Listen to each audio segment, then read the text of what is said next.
Hey everybody, this is Garrett with Earth and Time.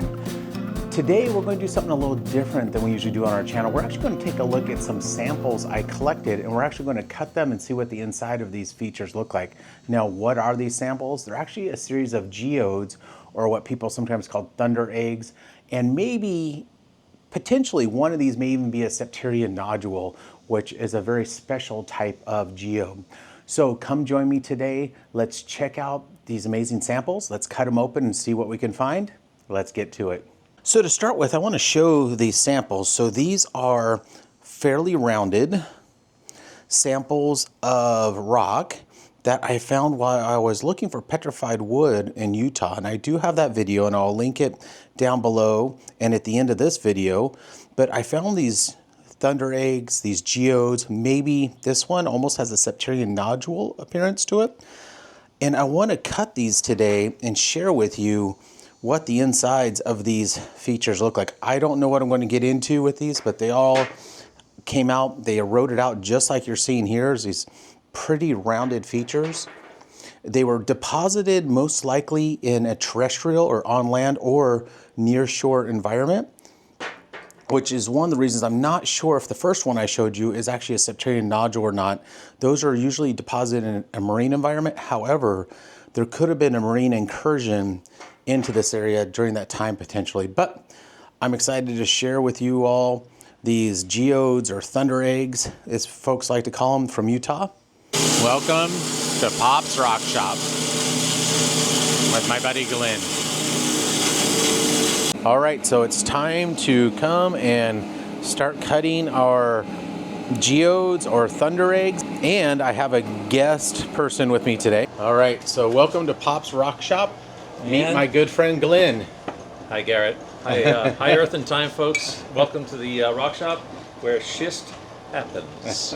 Metamorphically speaking. And I'm really excited that we can come in and cut our rocks here at the rock shop. A 10-inch saw is a diamond saw, and what you're going to see is a bit of oil. This oil is essentially a mineral oil that is food grade, so there's no harm in using it. It will get dirty, it will get noisy, and it will spray, so I'm dressed in one of my ugly shirts. But let's get right to it. Thanks, Garrett. What we have, and normally with any geode, we're looking to cut across any lines to keep it from falling apart. This one's a good example of what looks like a baseball seam, so let's start there. Here comes the noise.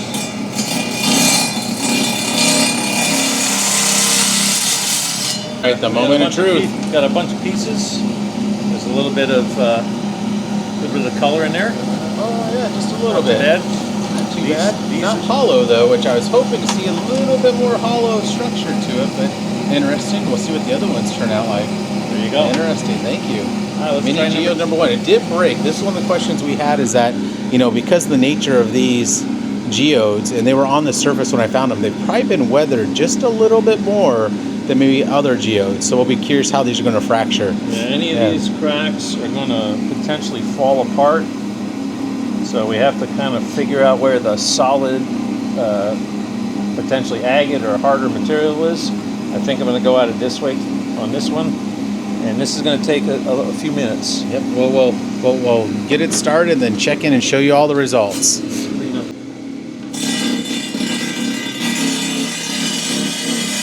Moment of truth. There we go. So that's got some colors and some agate in it. Yeah, there's a little cavity there that's probably got some quartz crystallization in there. Got some nice color. Yes, it did fall apart. You can see it did break apart. Sure enough. The geode had a chance to form here. Yeah. So that's not a bad piece. No, it's not too bad. I'm excited about that one. That one worked out all right. Yep, and now we can see, so there's the moment of truth. We can actually see the inside. Actually, there are some there. So look at this one too. Yeah, we actually have a little bit of... This has a little more to it than I expected. A little bit of color in there. So not hollow, but again, it looks like it was hollow and it got filled in by either calcite, calcite or some quartz. We'll have to take a look and figure that out. Getting a little oil on it just to get a view of its cracks. Yeah. And that's geode number 3. More time this time. There you go. the moment of truth on this one. Oh, that's pretty. Oh yeah, we get some more colors. Look at that color. one. Oh, that's pretty. That's So it's interesting. These are more like the classic. I think they call them thunder eggs when they're filled on the inside. Yes. And so these would be like the Utah thunder eggs. This which came out really well. that actually looks very, very nice. That's polishable and display. Yeah, those are nice. So I wow, have up number here- 3 was a good find. Yep. Example of a thunder egg that Glenn has cut another time. Look at that. And you can see the blue in there and some of the brecciation and the fill. That's a really nice thunder egg. All right, 3 down, 3 to go. I'm really excited about the results of that last one. Let's take a look at lucky number 4 here, and let's see what we're going to get. All right.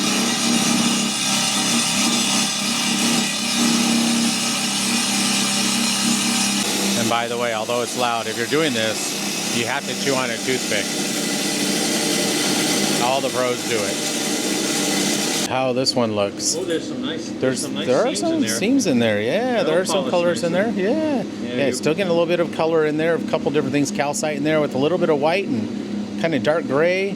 Easily too. Now you can see if you get the sunlight, you can see the blade is. Yep. I have to move it a lot. It does move because Okay. it's a trim saw, not a slab saw. Slab saw would have a vise that keeps it very uniform. This But is that's much more okay. freeform. These are awesome. I'm just happy Good. to see what the inside of these rocks look like, because when you see them from the outside, they don't look like much, but once you cut them open, they have those beautiful calcite veins running through them, and they can be various colors. Really, really cool to see. All Now right, the hard part. 2 more. These are the big ones. It's just how badly. There's There's a lot of. Biggie. Yeah, it's a big one, and it's got some cracks in it. So I'm thinking of cutting along the cracks this time. Otherwise, if I cut across it, it'll just turn into pieces. So let's try a cut across the center of it, where there's a large, what it looks like a large crack running through it, and maybe if I do it gently and take my time, we'll get a nice piece out of it. Known than it is anything else. Oh yeah, look, it definitely fell apart, but there are some interesting colors inside that one. yeah. It had a lot of veins on the outside, so I was pretty excited to see if anything came out as far as those veins go. But it looks like it's pretty solid on the inside. So It's still pretty interesting color on it. You want to try going that way? Okay, let's try cutting across it and see what it looks like. Productive. Here we go. Let's see what we got here. Oh, yeah, there's some more colors. Ah, definitely some more colors that way. A little bit more of a mottled appearance is what I'd call it. Yep.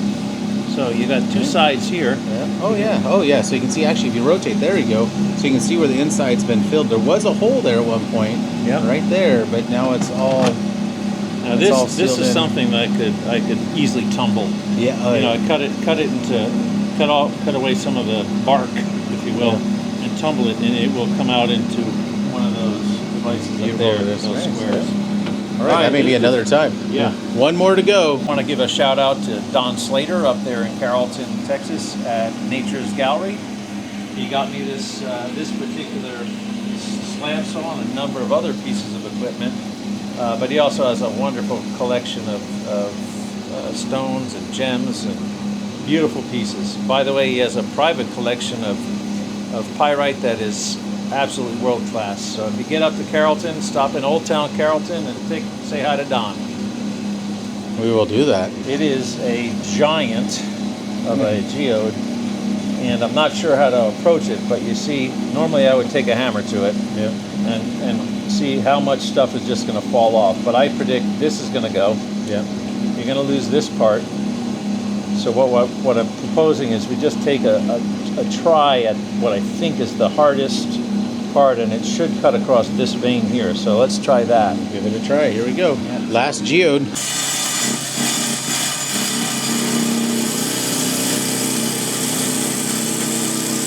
Worthwhile. Oh, look at that. That actually came out well, even though it broke.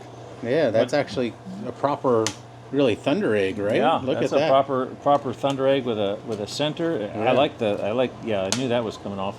But I can grind this on the flat lap and get it nice and smooth, and it becomes a nice display piece. But We'll take a close look. We'll break out the hand lens and see if we can figure out some of the minerals that are inside of here too. But that is awesome. Thank you, Mr. Glenn. All right, I'm back at Pop's Rock Shop here, and he used these grinders to polish those geodes that we cut open, and I'm so excited to show you the results. And here they all are. They came out beautifully, and there's all kinds of variety. So each of these originally looked something, you know, that's what this one looked like on the back. And then when it was cut and polished, you can see the veining in there. So these are, I think, calcite veins. I'll have to get some HCl to see if it effervesces, but we have a bit of brecciation and calcite veins in that one. Pretty spectacular. This one was the biggest surprise because when we first cut it, we didn't think anything of it. And you'll actually see this is the one that had all the weird veins on it. And then we cut it and you can actually see the silver in there or metallic look. And I'm not sure what that metallic is in there, if that's some kind of hematite ore. It's definitely dense. And I remember when I picked this up, I thought, oh, this is a little denser. So there may be some iron. Some came out looking just like the kind of classic, what we call thunder eggs that you see in Utah. Again, started out looking like this. Cut it in half, you can actually see some of the little vugs. There's kind of some tiny vugs in there with a little bit of calcite veining in there, maybe a little bit of quartz as well in some of these areas. I think most of this is calcite, but you can get an idea what that looks like on the inside. One of my favorites is this one. It looks like an eye in the middle. So it started off looking pretty bland, a little bit bulbous on the outside. You have something that's feature nucleated around. I'm not sure what was in the center of this, potentially some kind of fossil of some sort, because a lot of times that's how these things can start building and accreting, but definitely some calcite and some nice calcite crystals there on the side starting to develop.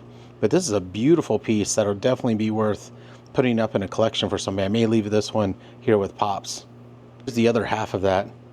Absolutely spectacular. Whatever this central piece was that this geode thunder egg nucleated around, and then you can see all the calcite coming around it, and then continued calcite as well as some agate here. All of this, interesting enough, has a lot of red in it too. So we remember that one piece I saw earlier that we cut that has a lot of this kind of silver look to it, like it's kind of polished iron. I think there must have been a lot of iron-rich water that ran through this specimen.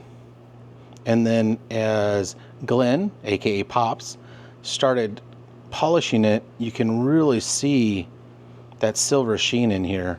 So no surprise, a lot of these rocks have this reddish and reddish brown color, which is very common for iron and iron-rich waters coming through the rocks. They leave this kind of texture and color within the stratigraphy, and specifically, obviously, within these geodes. Now, probably the biggest surprise was this one, which we cut this, it just fell apart. We didn't think anything of it. We just put it to the side. We're like, oh, we cut through, and you can kind of see where he cut through. And then we started opening it up, and look at that. There's actually some nice little quartz crystals in there in the middle of this one.